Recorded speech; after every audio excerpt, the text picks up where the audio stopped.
estamos trabalhando princípios bíblicos sobre as finanças. O que a palavra de Deus diz a respeito de nós, da nossa vida financeira? Será que Deus tem a ver com o meu dinheiro e com o meu bolso? E nós estamos vendo então, numa série, alguns princípios que estão na palavra de Deus. E como a gente sempre diz aqui, nós precisamos pegar esse princípio e aplicá-los na nossa vida, para que a nossa vida seja transformada, independentemente do que se aplica. Mas vamos estudar hoje principalmente a questão financeira, como devemos trabalhar com as nossas finanças, para que possamos ter uma vida que seja agradável a Deus. E quando temos uma vida agradável a Deus, certamente Ele derrama as suas bênçãos.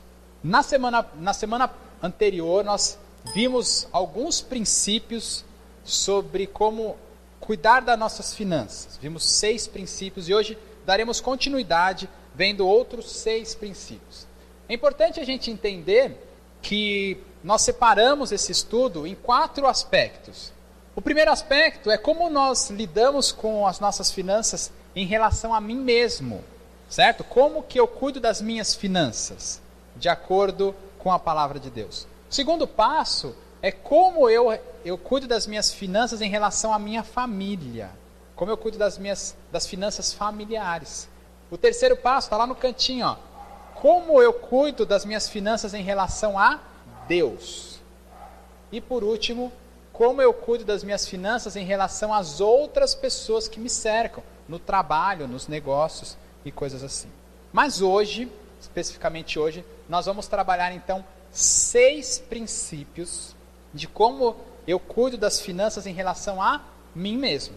Vamos abrir a nossa carteira, pegar as nossas contas e pensar o que a palavra de Deus pode me ajudar em como eu gasto meu dinheiro, como eu invisto meu dinheiro e como eu pago as minhas contas. Na prática é isso.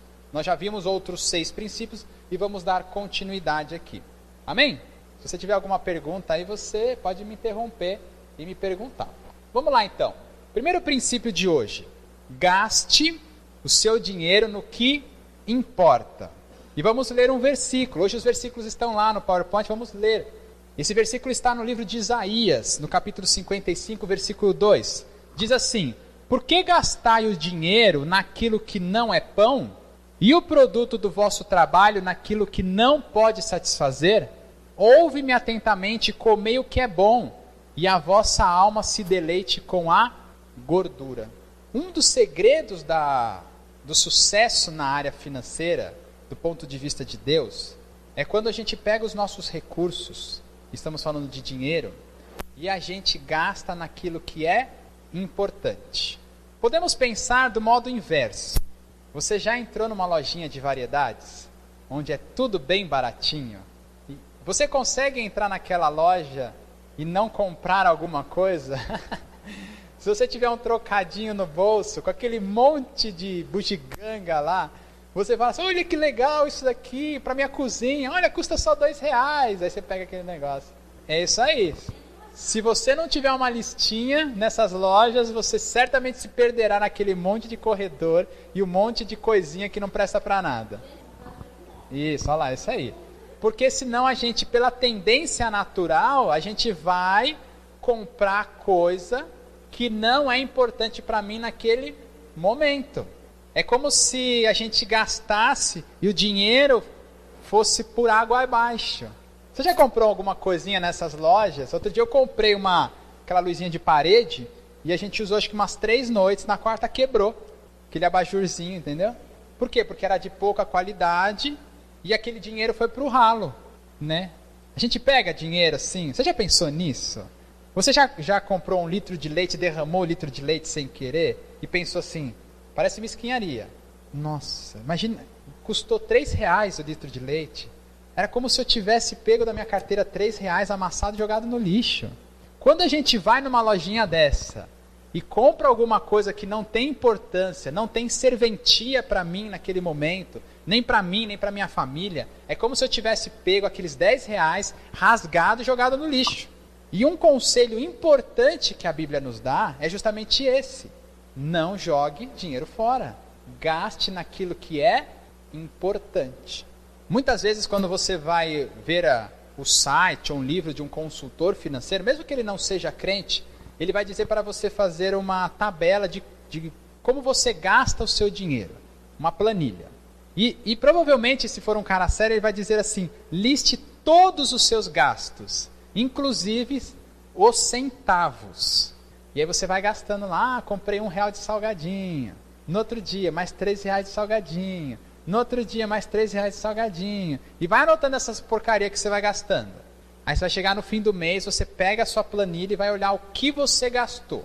E vamos supor que no salgadinho, que é algo que não importa, porque às vezes você não precisava comer aquilo, você comprou só por vontade, porque depois de meia hora você já ia almoçar, você vai ver que você gastou R$100, R$200 em coisa que não importava. Ou seja, você deixou ir por ralo abaixo um dinheiro que poderia ser, ou talvez seja importante para a sua vida. Então, um dos princípios da boa administração dos seus bens é gastar naquilo que importa. Colocar o quê? A renda, sim. Não só as despesas, também as entradas se colocam nessa planilha financeira. Mas é importante, então, que a gente gaste apenas naquilo que é importante. Amém, irmãos? Esse é um dos primeiros conselhos, um dos princípios da palavra de Deus.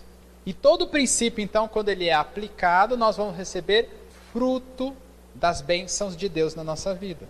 Né? Jesus não manda a gente gastar. Isso é uma coisa importante, é algo importante, que eu gostaria também de frisar, de comentar, não está ali no slide, que é o que a gente sempre chama da mordomia. Muitas vezes, dentro da igreja, a gente fala muito sobre os 10% do dízimo. E um princípio importante, é entendermos que todo o dinheiro que chega ao nosso bolso veio de Deus.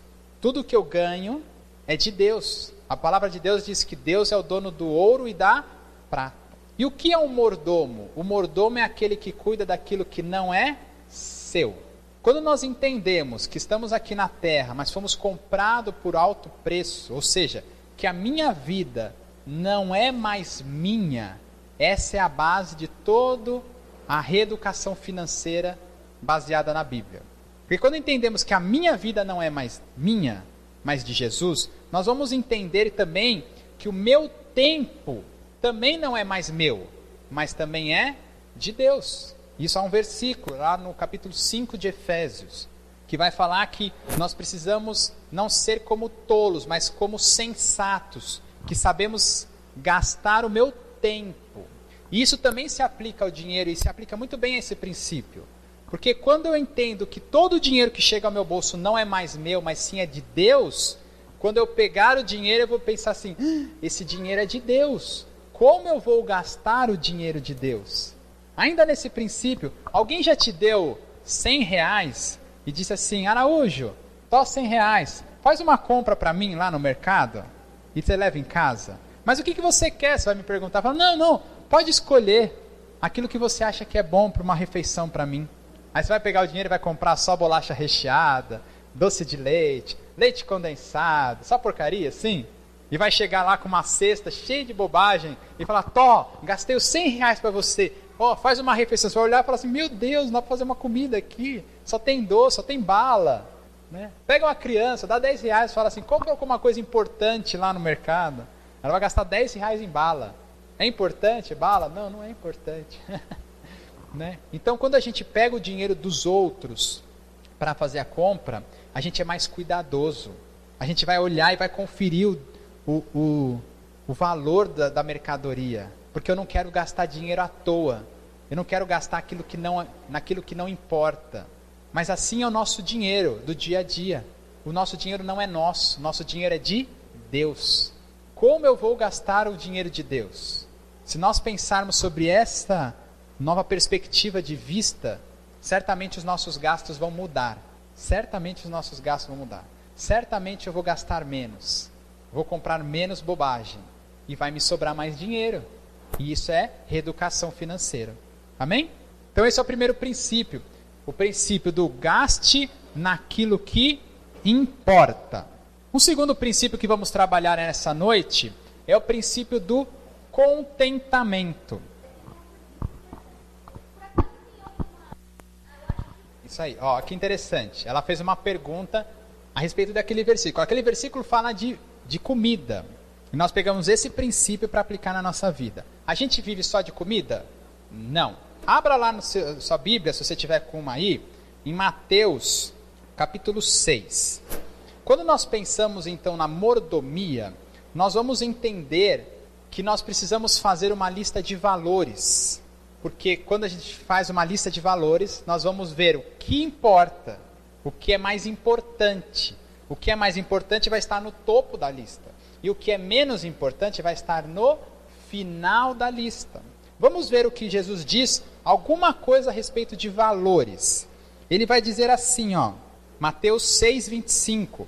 Portanto, eu lhes digo, não se preocupem com sua própria vida, quanto ao que comer ou a que beber, nem com seu próprio corpo, quanto ao que vestir. E aí ele vai dar o exemplo dos passarinhos, né? Que não plantam, nem colhem, mas não falta comida para eles.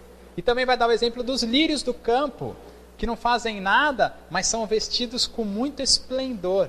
Jesus está dizendo que se buscarmos o reino de Deus e a sua justiça, essas coisas não faltarão para nós. O quê? Comida, bebida e roupas. Essas coisas são importantes? São importantes.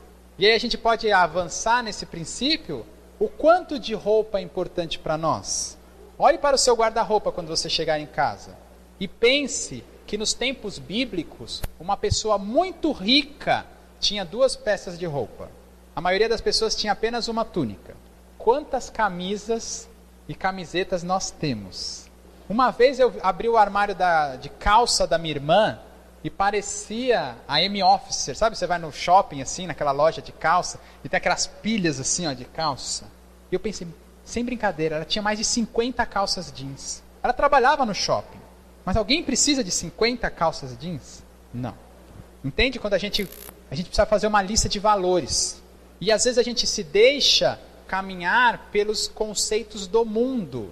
Porque quando a gente liga a televisão quer ditar para a gente o que é valioso. O que é valioso pela televisão? Um carro novo. Um carro velho é valioso? Não. Pela mídia e pelo mundo de hoje em dia, não. Você precisa ter um carro novo, porque isso vai te trazer satisfação. Você precisa morar num lugar bom. Você precisa de uma casa nova. Você precisa de roupas novas. Você precisa comer bem. Você precisa comer comidas saudáveis, comida sem glúten. Vai lá no mercado ver quanto custa a farinha sem glúten. Se não custa umas 5 vezes mais do que a farinha normal. O que é importante para nós? Aí a gente precisa entrar muito mais profundo, e não é o objetivo deste módulo, mas eu prometo para os irmãos que vou mandar lá no WhatsApp uma lista de valores de um dos livros que a gente usou para essa pesquisa. Tá bom? Mas o que é importante? Saúde é importante? É importante. Comida é importante? É importante. Moradia é importante? É importante. Você precisa sim forcar num financiamento da Caixa de 35 anos e vender até a sua alma para você conseguir pagar aquilo? Talvez não.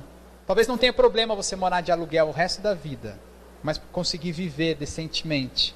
A gente precisa ir construindo os valores que Deus tem para nós. O quanto de roupa eu preciso? Será que eu preciso realmente de uma roupa nova? De uma camisa? Ou eu quero uma roupa nova e uma camiseta nova? Entendeu? Será que eu posso me contentar com pão com manteiga? Ou será que toda a minha refeição tem que ter requeijão, queijo mussarela, queijo prato, mortadela, presunto? Isso é o que eu quero, mas talvez eu não precise. E quando a gente começa a fazer esse tipo de pergunta, a gente começa a colocar valores na minha vida. Será que eu preciso de uma TV a cabo e gastar R$100, R$150 para ter à minha disposição 200 canais, sendo que eu nem tenho tempo para gastar, para assistir um filme por semana? Será que eu preciso gastar R$200 de internet, sendo que a internet de R$60, R$70 me bastaria? E aí essa pergunta vai nos guiando a fazer uma lista de valores para a minha vida. Será que eu preciso comer fora 3 vezes por semana? Talvez não. Talvez eu queira comer fora 3 vezes por semana. Entende? E aí, então essa lista ela tem um caráter pessoal. E durante as escrituras a gente vai entender que a gente precisa cuidar da nossa família, que a gente precisa cuidar do nosso tempo. Então essa questão da mordomia, ela vai ampliar muito ainda os nossos horizontes. E talvez a nossa discussão aqui com o passar da noite vai nos ajudar a definir essa lista de valores. Mas depois eu vou mandar para vocês, tá bom? Alguma lista de valores, para nos ajudar nesse pensamento. Beleza? Então, o segundo princípio da noite: contente-se com o que você tem. Tem um texto lá em Hebreus que diz assim: sejam vossos costumes sem avareza. Avareza é aquele que quer guardar tudo para si. Contentando-vos com o que tendes. Ou seja, precisamos estar contente com aquilo que a gente tem. Há algo muito valioso nisso. A palavra de Deus diz lá que quando o povo judeu saiu do Egito, eles eram escravos. E você acha que um escravo come bem? Não, não come bem. E eles estavam no deserto. E o deserto não tem comida. Mas Deus, de uma forma milagrosa, proveu comida do céu. O que nós entendemos que seria o certo? Uma pessoa que estava sofrendo uma vida de escravidão e que agora está num lugar que não tem comida, mas que um ser maravilhoso, Deus é bom, Deus ama o seu povo, derramava comida diariamente. Aqueles homens deveriam pegar aquela comida e ficar contentes a cada dia pelo que eles tinham para comer. Mas, gratidão.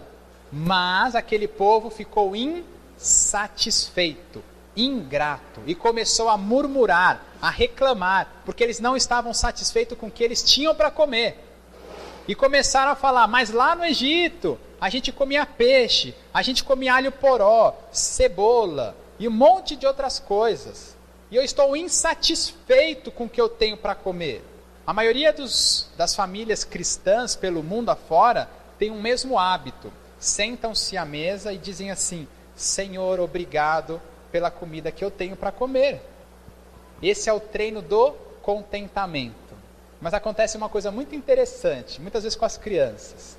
Porque as crianças acabam aprendendo a orar no automático, né? Então ela senta lá: quem que vai orar? E a minha filhinha fala: eu.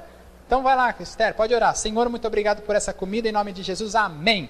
Ai, mas só isso, mamãe? Ela acabou de agradecer a Deus pela comida e no momento seguinte ela já está insatisfeita com a comida. Mamãe, por que não tem batata frita? Mamãe, por que não tem isso? Por que só tem isso? Por que não tem aquilo outro? E muitas vezes quem faz isso somos nós. Nós olhamos lá e falamos: esse soufflé de abobrinha de novo. Amor, por que não tem carne hoje? O que é isso? É insatisfação. Por que tem que ter carne hoje? A pergunta é: por que repetir a carne de ontem? A mesma carne de ontem, amor? Eu queria outra coisa. A gente às vezes fica muito preso no que eu quero e pouco satisfeito no que eu recebi. Um dos princípios importantes da nossa vida financeira é estar contente com aquilo que eu tenho. Abra lá em Filipenses, capítulo 4. O apóstolo Paulo está preso enquanto escreve esta carta. Mas apesar de ele estar preso, ele está feliz. Sabe por quê? Porque aqueles irmãos de Filipos estão crescendo na fé em Jesus Cristo. E ele vai dizer no capítulo 4, no versículo 12, no versículo 11, ele vai dizer assim: não estou dizendo isso porque esteja necessitado, pois aprendi a adaptar-me a toda e qualquer circunstância. Sei o que é passar necessidade e sei o que é ter fartura. Aprendi o segredo de viver contente em toda e qualquer situação, seja bem alimentado, seja com fome, tendo muito ou passando necessidade. Tudo posso naquele que me fortalece. O apóstolo Paulo entendeu que não importa a circunstância, se eu tenho um bifão, se eu vou comer uma churrascaria, ou se eu só tenho bolacha de água e sal e água para comer, eu vou entender que o que me deixa feliz e o que me deixa contente não é o quanto eu tenho e o que eu tenho para comer, é entender que Deus está me sustentando. E porque eu entendo que Deus está me sustentando, eu fico contente com aquilo que eu tenho no prato. Eu fico contente com aquilo que eu tenho para me vestir. Eu fico contente com o meu meio de transporte, seja ele uma bicicleta, uma moto, um carro velho ou um carro novo. Eu fico contente com a casa que eu moro. E nós precisamos entender que a cultura do nosso tempo nos leva para longe dos princípios de Deus. A cultura do nosso tempo diz: você tem que viver insatisfeito. Porque se você estiver insatisfeito, você vai consumir mais. O mundo capitalista quer que você consuma mais. Que você compre mais roupa, mais carros, mais geladeiras, mais eletrodomésticos. Eu passei aqui na esquina na loja 100 e vi uma máquina de lavar roupa preta. Ela é mais bonita do que a minha. E eu falei, uau, eu quero uma dessa. Que máquina bonita. A gente vai no shopping e vai ver roupas mais bonitas do que a minha. E isso me deixa insatisfeito. Então, se você quer treinar a gratidão, como a Priscila disse, não vá ao shopping. Porque lá você vai ficar insatisfeito. Você vai ver coisas que você não pode ter. Você vai ver coisas que são melhores do que as suas. E quando você passar na praça de alimentação, você vai ver um monte de comida que às vezes você não vai conseguir comer. Você quer fazer um treino para insatisfação? Ligue no canal na TV a cabo, porque tem 10 canais de filmes. E você não vai conseguir assistir todos os filmes ao mesmo tempo. E aí você vai ficar frustrado. As crianças vivem nesse padrão. As crianças têm 1 milhão de joguinhos de celular. E elas ficam insatisfeitas, sabe por quê? Porque elas não conseguem jogar todos. Ela vai jogar, por mais que ela jogue aquele que ela tem, ela sabe que tem mais um monte para jogar. E ela fica insatisfeita. Quando você vai na praça de alimentação e tem um monte de opção, você come uma comida deliciosa olhando para o lado e pensando, mas eu não comi aquele, eu queria comer aquele também. E você sai insatisfeito da sua refeição. Outro dia, nós íamos entrar na internet, porque a minha mãe ia dar um presente para minha filha. E ela pediu uma sugestão. E a gente foi entrar na internet para ver alguns tipos de presente lá que poderia servir para minha filha. E aí, por um momento, a gente quase deixou a minha filha ver. Sabe o que ia acontecer no coraçãozinho dela? Nós íamos aumentar a insatisfação que ela tem. Porque ela ia ver uma lista enorme de brinquedos que ela não poderia ter. E por mais que ela ganhasse, e de fato ganhou um presente da avó, um presente bom, ela ia ficar com a mente naqueles 99 presentes que ela não ganhou. E isso é o contrário do contentamento. Isso gera insatisfação, descontentamento. Mas o princípio da palavra de Deus é contrário ao princípio do mundo. O princípio da palavra de Deus é: esteja contente com o que você tem. Relembrando, primeiro princípio da noite: gaste naquilo que importa. Gaste o tempo naquilo que importa. Gaste o dinheiro naquilo que importa. Segundo princípio, contente-se com o que você tem. Seja o quanto você tem de dinheiro, seja o quanto você tem de roupa, o que você tem no prato para comer. Contente-se com o que você tem. Isso não quer dizer que você precise se conformar em viver a vida inteira comendo bolacha de água e sal. Mas nós vamos ver aqui mais para frente. E é justamente sobre isso. Porque o terceiro princípio diz: não ame o dinheiro. Até quanto eu posso evoluir na minha vida? Não sei, desde que você não ame o dinheiro.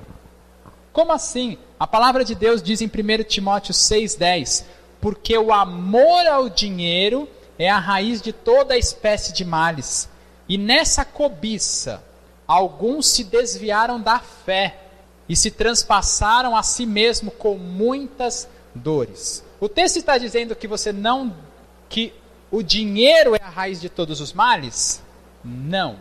O dinheiro em si não é o problema.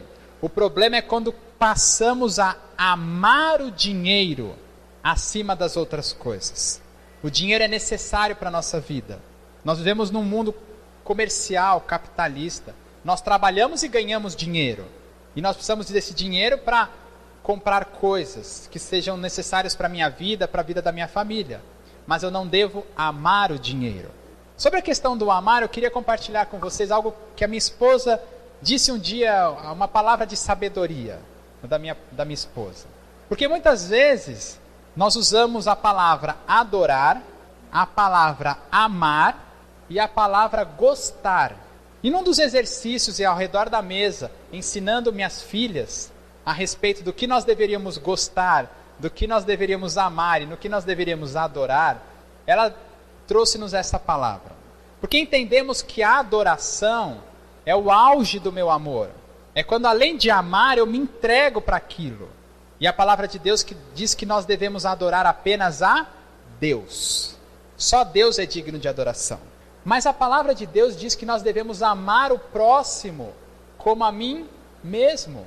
E ela disse: as pessoas são dignas de serem amadas. Mas existe um terceiro objeto que entra às vezes tentando ser amado, ser adorado, que são as coisas. E muitas vezes nós dizemos assim: eu amo o meu carro, eu adoro o meu carro. E para resolver isso, em termo didático, ela disse assim: nós devemos gostar das coisas, como se fosse um terceiro estágio, entende? De empatia, de amor. Então ela diz para as minhas filhas assim: adore a Deus, ame as pessoas e goste das coisas. Você pode gostar do dinheiro, você não deve amar o dinheiro. Os animais eu colocaria como gostar, tá bom? Porque as pessoas são mais importantes do que os animais. Falamos isso aqui no domingo. E não vamos entrar nesse mérito agora. Mas adore a Deus, ame as pessoas e goste dos animais e das coisas. Tá bom? Goste do seu computador, goste do seu celular. Não tem problema gostar de uma roupa. Eu gosto dessa minha calça jeans. Eu gostei muito de ganhar esse tênis aqui, ó, da minha esposa. Ele é muito confortável. Eu apenas gosto e uso ele. Agora eu amo as pessoas. Eu vou gastar o meu tempo com as pessoas e vou adorar a Deus, porque vou me entregar a Ele.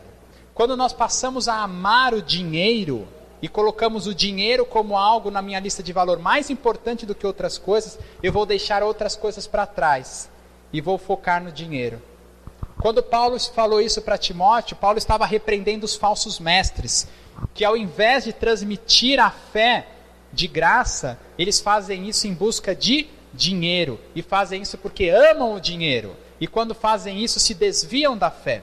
Nós devemos tomar muito cuidado, porque quando nós amamos o dinheiro, nós começamos a trabalhar cada dia mais, sabe por quê?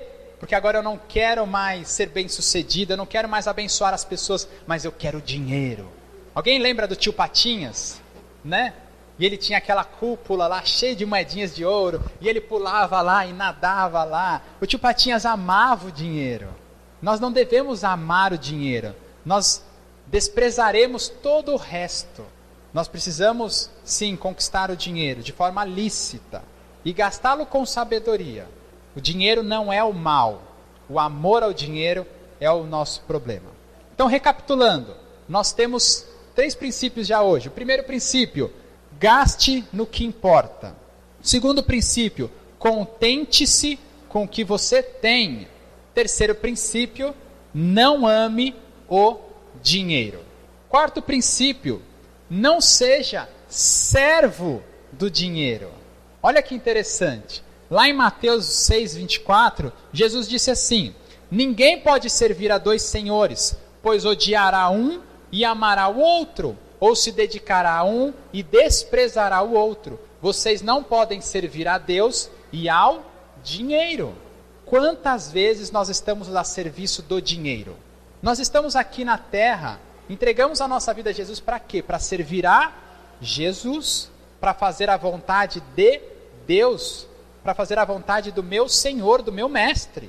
Mas quando nós amamos muito o dinheiro, nós passamos a servir o dinheiro. Nós vamos dedicar o meu tempo e todo o meu esforço para conquistar mais dinheiro.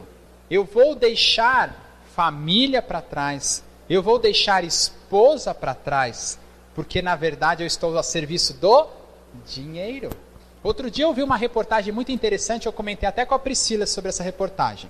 Uma moça de 32 anos, que aos 32 anos conseguiu juntar o seu primeiro R$1 milhão.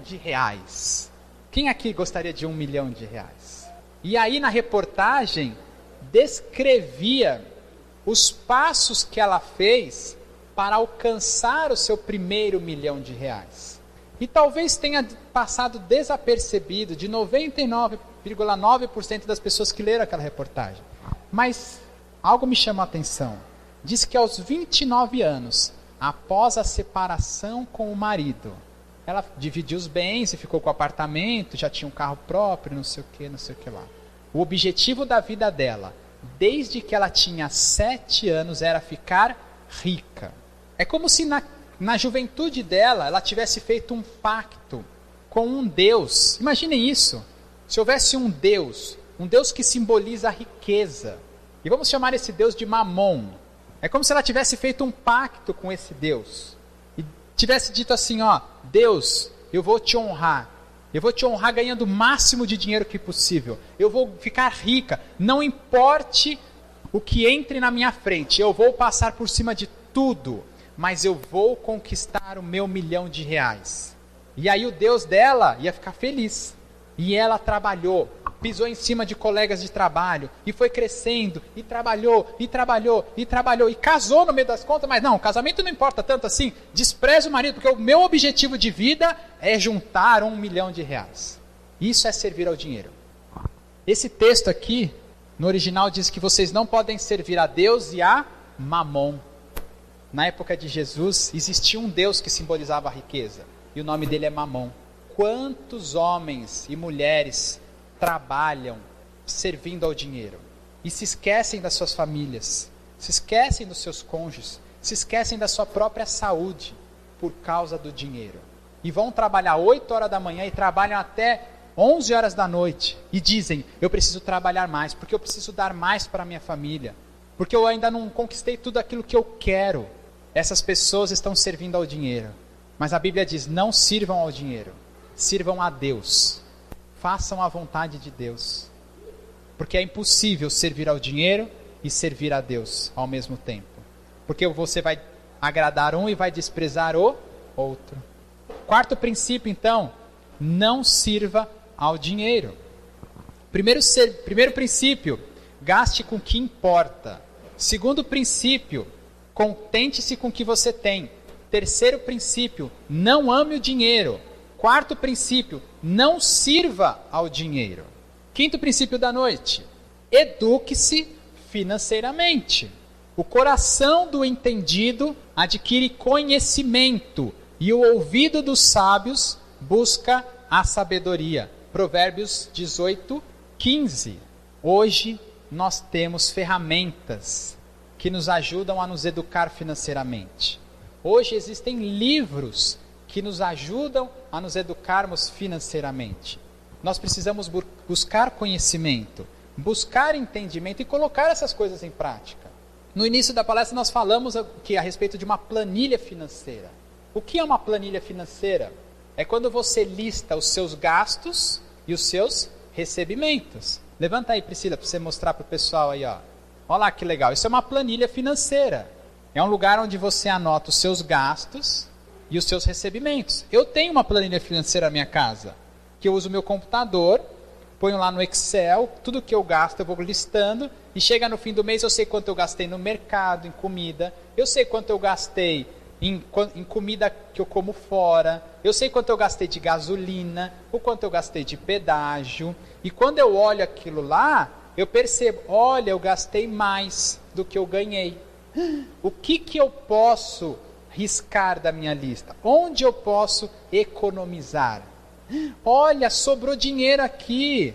No que eu posso investir esse dinheiro que sobrou na minha conta? Né?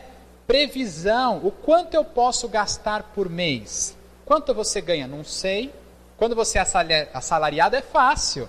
Eu sei que eu vou receber R$ 1.257,32, porque é o que vem no Lerite lá, todo mês vem a mesma coisa.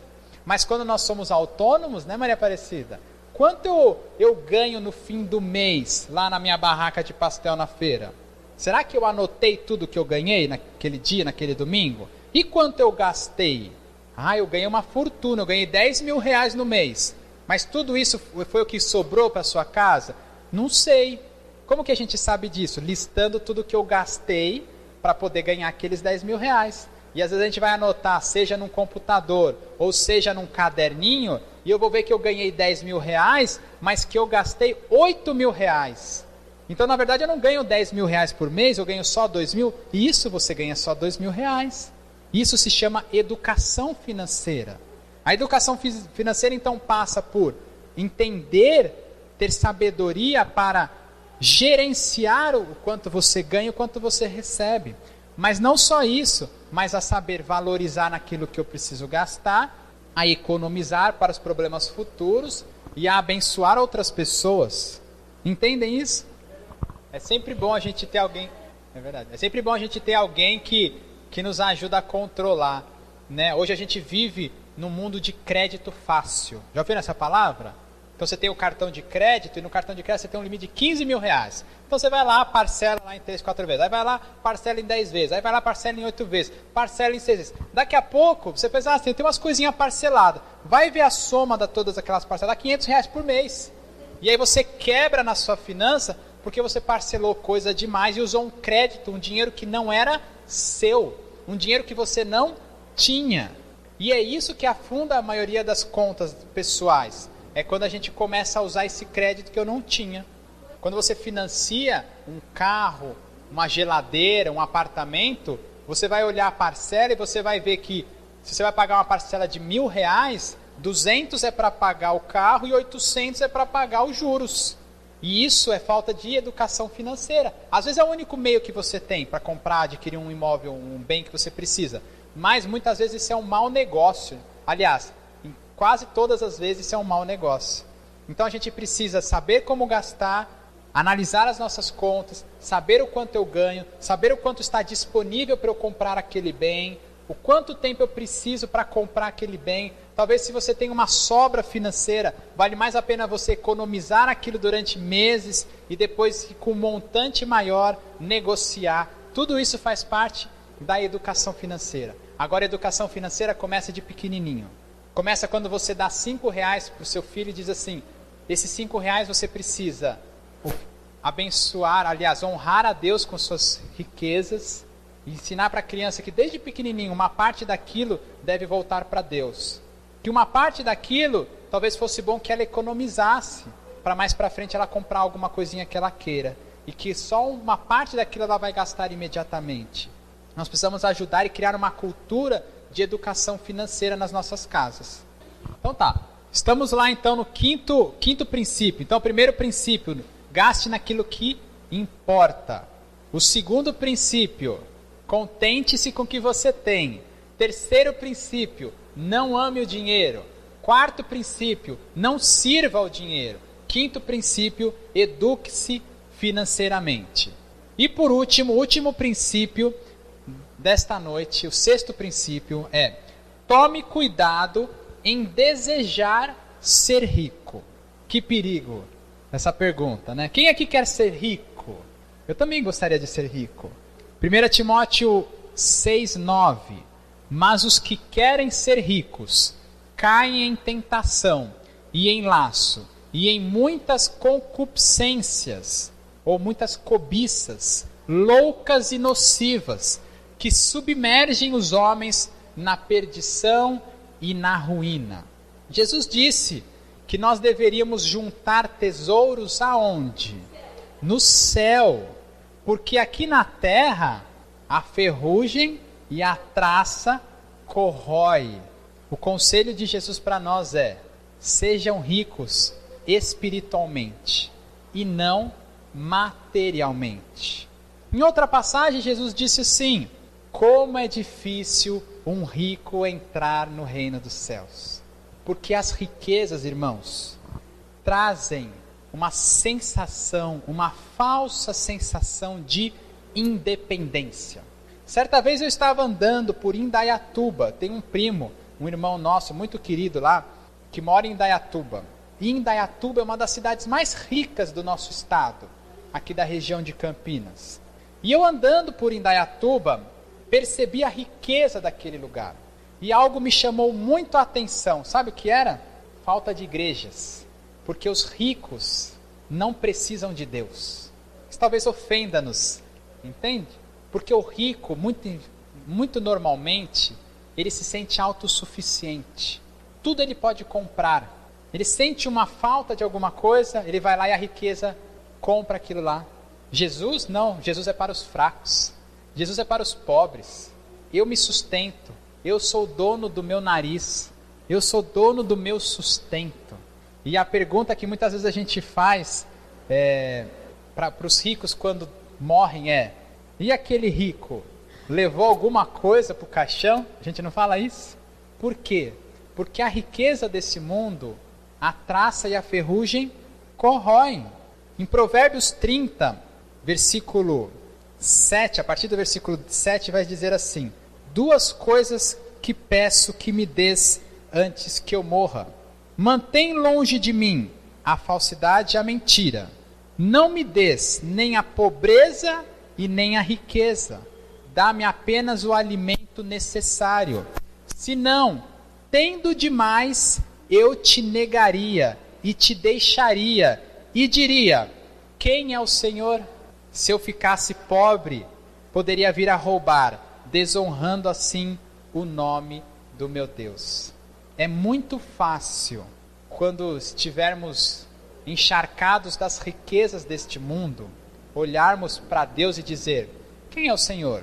Como se estivesse dizendo assim: eu me garanto, eu não preciso do Senhor. Nós precisamos tomar muito cuidado com a vontade de sermos ricos para este mundo, porque talvez dessa maneira nos tornemos pobres lá no céu. Nós precisamos ter uma vida digna, isso não é errado. Nós podemos ter um pouco mais que a média e ajudar as pessoas, mas muitas vezes a riqueza nos afasta de Deus. Então precisamos ter um cuidado com o quanto nós queremos juntar aqui na terra. Precisamos ter sabedoria para trabalhar. Precisamos ter sabedoria para valorizar aquilo que de fato é importante para Deus.